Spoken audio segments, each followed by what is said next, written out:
আসসালামু আলাইকুম রহমতুল্লাহি ওবরকাতুহু। সম্মানিত দর্শক, আমার আজকের এই ভিডিওটি মূলত সেনাপ্রধান জনাব ওয়াকারুজ্জামান, জেনারেল ওয়াকারুজ্জামানকে উদ্দেশ্য করে। গত সেই জুলাই আগস্ট বিপ্লবের পর থেকে আজ অবধি জনাব ওয়াকারুজ্জামান যা কিছু করেছেন, যা কিছু বলেছেন, আমি কায়মন বাক্যে তা বিশ্বাস করেছি এবং তার প্রতি আমার অগাধ আস্থা এবং বিশ্বাস এটা এখনো অটুট রয়েছে। অনেক মানুষ দেখেন নানা রকম বিরূপ মন্তব্য করেছেন, যারা কন্টেন্ট ক্রিয়েট করেন। অনেকে থেকে বেইজ্জতি করে কথা বলার চেষ্টা করেছেন, কিন্তু রাষ্ট্র ক্ষমতার একটা শীর্ষ পর্যায় থেকে একজন সেনাপ্রধান বা একজন পুলিশ প্রধান কিংবা একজন মন্ত্রী, একজন এমপি, একজন প্রধানমন্ত্রী, তিনি আসলে কতটুকু করতে পারেন, এই বিষয়গুলো সম্পর্কে যেহেতু আমার একটু হলেও বাস্তব অভিজ্ঞতা রয়েছে, সেই কারণে আমি অনেকের উপর খুব আশাবাদ ব্যক্ত করি না।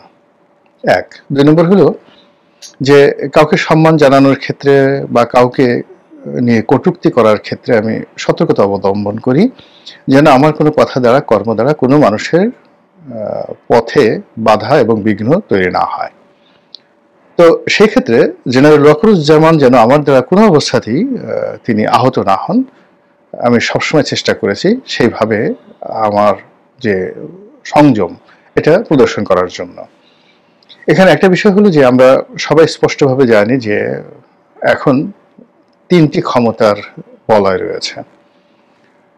জেনারেল ওয়াকারুজ্জামানের নেতৃত্বে একটি বলয়, যেখানে রাষ্ট্রপতি সঙ্গত কারণে তার সঙ্গে আছেন বা তিনি রাষ্ট্রপতির সঙ্গে আছেন।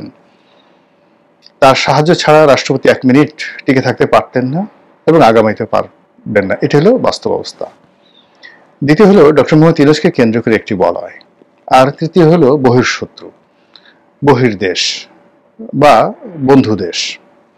আমাদের যারা শত্রু রয়েছে তারাও যেভাবে আমাদেরকে বিভিন্ন ক্ষমতার অ্যাঙ্গেল থেকে খোঁচাখুচি করার চেষ্টা করছেন, বন্ধুরাও একই অবস্থা। আর আন্তর্জাতিক দুনিয়া, কূটনৈতিক অঙ্গন যেটিকে বলা হয়। তো এত কিছু তাপ এবং চাপের মধ্যে একজন লোকের পক্ষে দায়িত্ব পালন করা, কর্তব্য পালন করা সত্যিকার অর্থে কঠিন একটা বিষয়। তো সেই দিক থেকে যখন সেনাবাহিনী মাঠে ডিপ্লয় হলো, তখন আমার কাছে মনে হলো যে ওনারা নিধিরাম সর্দার হয়ে থাকবেন। এর কারণ হলো আমরা সেই 2018 সনে যখন সেনা ডিপ্লয় হয়েছিল, তখন সেনাবাহিনীর যে অসহায়ত্ব দেখেছি, ক্ষেত্র বিশেষে লোভ দেখেছি, লালসা দেখেছি, এবং জেনারেল আজিজ ওই সময়টিতে শেখ হাসিনার আজ্ঞাবহ একজন জেনারেল হিসেবে একটি বাহিনীকে যতটা নিচে নামানো সম্ভব ততটা নিচে নামিয়েছেন। এবং উপজেলা পর্যায়ে যারা দায়িত্বরত ছিলেন, তারা কি মেজর ছিলেন না লেফটেন্যান্ট কর্নেল ছিলেন আমি বলতে পারবো না, কিন্তু তারা উপজেলাতে পুলিশের যে দায়িত্বরত ওসি রয়েছেন, সেই ওসি এবং টিওনো, তাদের কমান্ডের বাইরে তাদের একটা টু শব্দ করার কোনো ক্ষমতা ছিল না। ওসি সাহেব একটা ছাগল পাঠিয়ে দিতেন, সেটা জবাই করে সেনা সদস্যরা সেই যেখানে ক্যাম্প করেছিলেন সেখানে তারা খাওয়া দাওয়া করতেন, পোলাও খেতেন। এর বাইরে তাদের কোনো ডিউটি ছিল না। 2018 সনে সেই সেনা সদস্যদেরকে যে একটা অবমাননাকর অবস্থায় ফেলে দেওয়া হয়েছিল, যাদের মধ্যে দেশপ্রেম রয়েছে, আত্মমর্যাদা রয়েছে, এবং যারা সেনাবাহিনীর ঊর্ধ্বে এবং সেনাবাহিনীর র্যাঙ্ক এবং ব্যাজ এই দুটোকে তাদের মর্যাদার প্রতীক মনে করেন, তারা 2018 সনে নির্বাচনের মাঠে যে বিরূপ অবস্থার মধ্যে পড়েছিলেন, ওটাকে তারা কিয়ামত পর্যন্ত ভুলতে পারবেন না। এই জন্য এবার যখন সেনা ডিপ্লয় করা হলো, অন্যকে কি বলেছেন জানি না, আমি প্রথম দিন থেকে বলেছি যে সেনাবাহিনীর ম্যাজিস্ট্রেসি পাওয়ার দরকার হবে।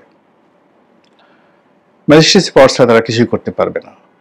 এখন আমার কথাই হোক কিংবা অন্য যে কোনো পরিবেশ পরিস্থিতির কারণে হোক, সরকার তাদেরকে ম্যাজিস্ট্রেসি পাওয়ার দিয়েছে। এটা নজিরবিহীন বাংলাদেশে।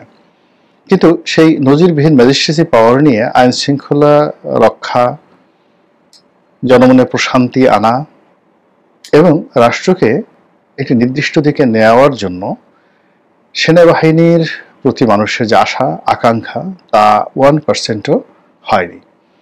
এখানে কিছু সস্তা জিনিস হয়েছে, কাউকে লাঠি দিয়ে পেটানো হচ্ছে, কারো হেলমেট আছে কিনা তা চেক করা হচ্ছে, কিন্তু সত্যিকার অর্থে কোনো একটি এলাকাতে সেই এলাকার পরিবেশ পরিস্থিতি রাষ্ট্রের অনুকূলে আনা, আইন শৃঙ্খলা মানে যাকে বলা হয় শান্তিপূর্ণ করা, এই কাজটি সেনাবাহিনী করেনি।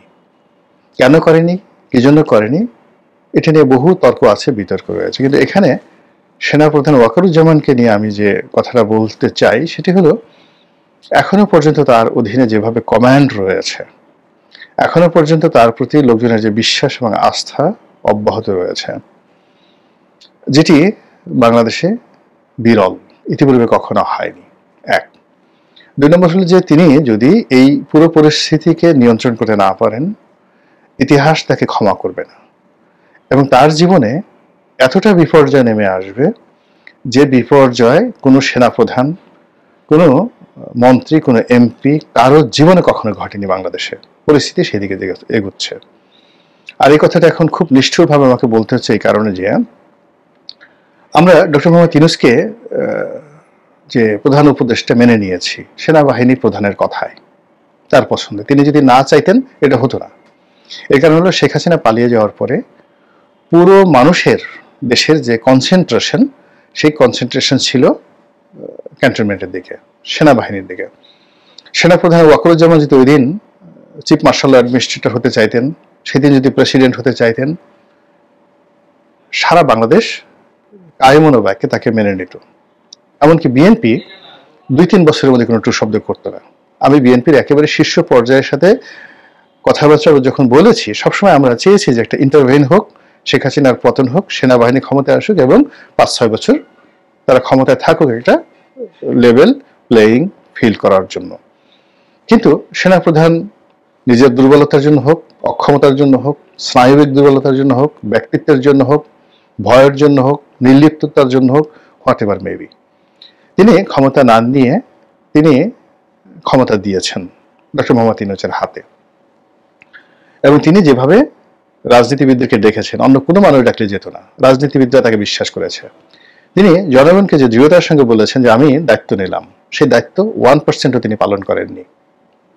উল্টো এই যে গত 10 মাস ধরে সেনাবাহিনী যে টহল টিম মাঠে রয়েছে, তার জন্য এই রাষ্ট্রের ভান্ডার থেকে শত শত নয় হাজার হাজার কোটি টাকা এই সেনাবাহিনীকে আমাদেরকে পরিশোধ করতে হচ্ছে, অতিরিক্ত তাদের বেতন ভাতার বাইরে, তাদের গাড়ির তেল, তাদের ক্যাম্প ফি, এবং যখন এই অবস্থা থাকে তখন তাদের যে অতিরিক্ত ভাতা দিতে হয়, সেই ভাতা বাবদ এ যাবৎ কত হাজার হাজার কোটি টাকা খরচ হয়েছে, বিনিময়ে আমাদের কি লাভ হয়েছে। তিনি বহুবার বহু কথা বলেছেন, তার একটি কথা বাস্তবায়িত হয়নি। তিনি হুমকি দিয়েছেন, ওটা করেছেন, ওটা করেছেন, কিন্তু অল্প কয়েকটি কথা, কেবলমাত্র বিডিআর-এর যে পিলখানা হত্যাকাণ্ড, সেই হত্যাকাণ্ডের তদন্তের ব্যাপারে তিনি যে ধমক দিয়েছেন, সেই ধমকে যে নো বাট নো ইফ, এটা শতভাগ হয়েছে। এর বাইরে তার ডিসেম্বর মাসের মধ্যে নির্বাচন হওয়া, আইন শৃঙ্খলা রক্ষা করার ব্যাপারে তার কমিটমেন্ট, অন্যান্য যে সকল কথাবার্তা, একটিও হয়নি। বরং গণভবনের সঙ্গে, মানে যমুনার সঙ্গে, অর্থাৎ প্রধান উপদেষ্টার কার্যালয়ের সঙ্গে বঙ্গভবনের যে দূরত্ব তৈরি হয়েছে, এবং রাষ্ট্রপতির মতো একটা পদ যে অসম্মানজনক একটি অবস্থায় পড়েছে, এই দায়িত্ব সেনাপ্রধান এড়াতে পারবেন না। এর কারণ হলো এখনো পর্যন্ত মানুষ তার দিকে চেয়ে আছে। আজকের এই ভিডিওর সবচেয়ে মূল উদ্দেশ্য হলো যে তিনি সম্প্রতি মবের বিরুদ্ধে খুব স্ট্রং একটি অবস্থা নিয়েছেন। সারা বাংলাদেশে মব হবে না, মব বন্ধ করা হবে, এবং মবের সঙ্গে যারাই জড়িত হোক, সেটা বিএনপি তারেক রহমান সাহেব হোক, জামাতের আমির হোক, কিংবা ডক্টর মোহাম্মদ ইউনূস নিজে হন, সেনাবাহিনী, পুলিশ, অ্যাডমিনিস্ট্রেশন তাদের বিরুদ্ধে ব্যবস্থা নেবেন। এবং এই কথা সেনাপ্রধান যে দৃঢ়তার সঙ্গে বলেছেন, সেটা আমরা বিশ্বাস করেছি, কিন্তু তার 1%ও বাস্তবায়িত হয়নি। ইন্টারনেটে দেখেন কত পরিবারে যে সকল নোংরামি চলছে, স্বামী স্ত্রী, তারা যেই যাকে বলা হয় স্বাভাবিক অবস্থাতে স্বামী স্ত্রী রয়েছে, সেই রুমে মব করে ঢুকে পড়ছে, এবং উভয়কে উলঙ্গ অবস্থায় সেখানে তাদের ভিডিও ধারণ করছে। সম্পূর্ণ উলঙ্গ অবস্থায় একটা মেয়ের ছবি ইন্টারনেটে ভেসে বেড়াচ্ছে, গৃহবধূর ছবি, হাতে পা ধরে কান্নাকাটি করছে, সম্পূর্ণ উলঙ্গ, নিজের বেডরুমে। এই ঘটনা কেন ঘটছে বাংলাদেশে? এবং আজকের এই ভিডিওর মূল উদ্দেশ্য হলো যে এই যে মবক্রেসিতে একজন সাবেক প্রধান নির্বাচন কমিশনার এবং বাংলাদেশ একজন মহান মুক্তিযোদ্ধা, তিনি যে অন্যায় করেছেন 18 নির্বাচনে, সে অন্যায়ের বিচার হবে, ক্রস ফায়ার হবে, ফাঁসিতে লটকান, 10 বার তাকে ফায়ারিং স্কোয়াডে পাঠান, ভিন্ন জিনিস। কিন্তু যে অপমান তাকে করা হয়েছে, এটা কোনো অবস্থাতেই মেনে নেওয়া যায় না। এই দায় দায়িত্ব সেনাপ্রধান কিভাবে এড়াবেন? এখন কি করবেন? যারা মব করেছে তাদেরকে ধরবেন? এই মবের পেছনে কি যাকে বলা হয় অনেক মাথা নেই? এই ঘটনার সাথে কি অনেক রাজনৈতিক শক্তি জড়িত নেই? তাদেরকে কিভাবে শাস্তি দিবেন? খালি ওই যে ছেলেটা ওখানে গিয়ে মানে জুতোর মালা গলায় পরিয়েছে সে জড়িত না, তার পিছনে আরো অনেকে জড়িত আছে। কেন এই জিনিসগুলো হচ্ছে? হাইকোর্টে কি হচ্ছে? বিচারকরা তারা কলম ধরতে সাহস পাচ্ছে না। যে ফাইল, যে মামলা, সেই গত 10 মাস 12 মাস ধরে এক একটা মামলা ঝুলছে, শুনানিতে আনা যাচ্ছে না। সাধারণ মামলা, এই মামলার সঙ্গে ট্যাক্স জড়িত, এই মামলার সঙ্গে রাজস্ব বিভাগ জড়িত, এই মামলার সঙ্গে রাষ্ট্র জড়িত, রাষ্ট্রের স্বার্থ জড়িত, অর্থনীতি, শিল্প কলকারখানা জড়িত। কোনো বিচারক সেই মামলা যাকে বলা হয় তারা শুনানি করতে সাহস পাচ্ছেন না। শত শত হাজার হাজার মামলা। এই যে একটা কোর্ট একজন বিচারপতিকে ডিম মারা হলো প্রকাশ্য কোর্টে। এখন একজন বিচারপতিকে প্রকাশ্য কোর্টে ডিম মারা হলো এবং সেই বিচারপতিকে আবার ছুটিতে পাঠিয়ে দেওয়া হলো। তারপর সেই বিচারপতির কোর্ট ভেঙে দেওয়া হলো। এখন গিয়ে দেখেন তো সেই বিচারপতিকে যেদিন তাকে ডিম মারা হলো সেই দিন থেকে আজকের দিন পর্যন্ত শুধুমাত্র ওনার বেঞ্চে কত শত মামলা ঝুলে আছে এবং সেই মামলাগুলোর আর্থিক গুরুত্ব কত হাজার কোটি টাকা। শুনানি হয়নি, একটা মামলার শুনানি হয়নি। সেই কোর্ট ভেঙে আবার যে নতুন কোর্ট করা হয়েছে সেই মামলাগুলো এখনো ট্রান্সফার হয়নি এবং নতুন যে বিচারক দেওয়া হয়েছে সেও সেইভাবে মামলা পরিচালনা করছেন না, ভয়ে আতঙ্কে। এবং আমি যেটা দেখেছি যে ওই যে বিচারক যিনি যাকে ডিম মারা হয়েছে সে শহীদ জিয়া সম্পর্কে নাকি বিরূপ মন্তব্য করেছিল কোর্টের মধ্যে। তো তার কোর্টে, ফুল বেঞ্চ কোর্টে সে যে কোনো মন্তব্য করতে পারে, এটা বাইরে এটি নিয়ে বক্তব্য দেওয়ার মতো কিছু নেই। এই স্বাধীনতা তার আছে। পার্লামেন্টে যে কোনো বক্তব্য, সেখানে শেখ হাসিনা নিয়ে, খালেদা জিয়াকে নিয়ে কত বাজে কথা হয়েছে, জিয়াউর রহমানকে নিয়ে কত বাজে কথা হয়েছে, পার্লামেন্টে ওইটা তার একটা স্বাধীনতা রয়েছে। তেমনি বিচারক তার রায়ে বা তার কোর্টে তার যে ফুল স্বাধীনতা দেওয়া আছে যে কোনো কথা বলার, সেটা আইনগতভাবে মোকাবেলা করতে হবে, সেটা ডিম মেরে নয়। এই কাজ যারা করেছে কিচ্ছু হয়নি। ফলে কি হলো? যে বিচারক তিনি একজন প্রফেশনালি, আমি তাকে ব্যক্তিগতভাবে চিনি না, আমি তাকে শুনেছি, তিনি প্রফেশনালি অনেস্ট, আমি তার নামও জানি না, অনেস্ট, এবং প্রতিদিন 80 থেকে 90টি মামলা তিনি নিষ্পত্তি করতেন। যেদিন ডিম খেয়েছেন তার পরের দিন থেকে ডেইলি 2টো করে মামলা তিনি নিষ্পত্তি করেছেন, নট মোর দেন 2। এইভাবে কয়েক মাস চলেছে। আর যত মামলাগুলো তার ওখানে ছিল সেগুলো দীর্ঘমেয়াদে ব্ল্যাকলিস্টেড হয়ে গেছে। এরপর তাকে 3 মাসের ছুটিতে পাঠিয়ে দেওয়া হয়েছে। এখন তার চাকরি আছে কি না আছে জানি না, তার যে বেঞ্চার ছিল সেটা ভেঙে দেওয়া হয়েছে। আমি জাস্ট একটা উদাহরণ দিলাম, এরকম হাজার হাজার ঘটনা ঘটেছে। এই দায় দায়িত্ব সেনাপ্রধান এড়াতে পারেন না।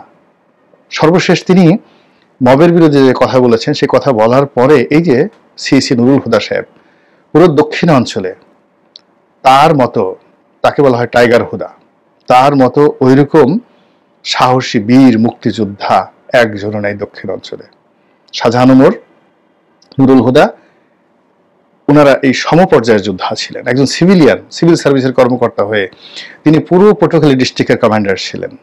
তার দ্বারা আমি সবচেয়ে বেশি ক্ষতিগ্রস্ত হয়েছি, তার দ্বারা, তার ভাগ্নে দ্বারা। তারপর আমি বলছি এই কাজটি করা একেবারে অনুচিত এবং এই কাজটি হয়েছে, এই কাজের জন্য ডক্টর মোহাম্মদ ইউনূসকে জবাবদিহি করতে হবে আগামীতে। এই কাজের জন্য সেনাপ্রধানকে জবাবদিহি করতে হবে আগামীতে। এবং এখন এই সিসির এই ঘটনার পর কোনো অবস্থাতেই আপনি শত সেনাপ্রধান তো দূরের কথা, আমেরিকার প্রেসিডেন্ট এসেও এই বর্তমান যিনি প্রধান নির্বাচন কমিশনার রয়েছেন তাকে মুভ করাতে পারবেন না। ফলে নির্বাচনের 12টা বেজে গেল। এই একটা কাজে পুরো নির্বাচন কমিশনের মধ্যে যে আতঙ্ক ছড়িয়ে পড়লো, এর ফলে কিসের ফেব্রুয়ারিতে নির্বাচন, যত সব বোকাস কথাবার্তা। এই জিনিসগুলো আমাদের যে সম্মানিত সেনাপ্রধান, তাকে বুঝতে হবে যে তিনি কি করে চলেছেন, তার প্রতি জনগণের বিশ্বাস কি, আস্থা কি। আজকে আমার মতো মানুষকে কেন এই কথা বলতে হলো? আল্লাহ আমাদের সবাইকে হেদায়েত দান করুন এবং হেফাজত করুন। আসসালামু আলাইকুম ওয়া রাহমাতুল্লাহি ওয়া বারাকাতুহু।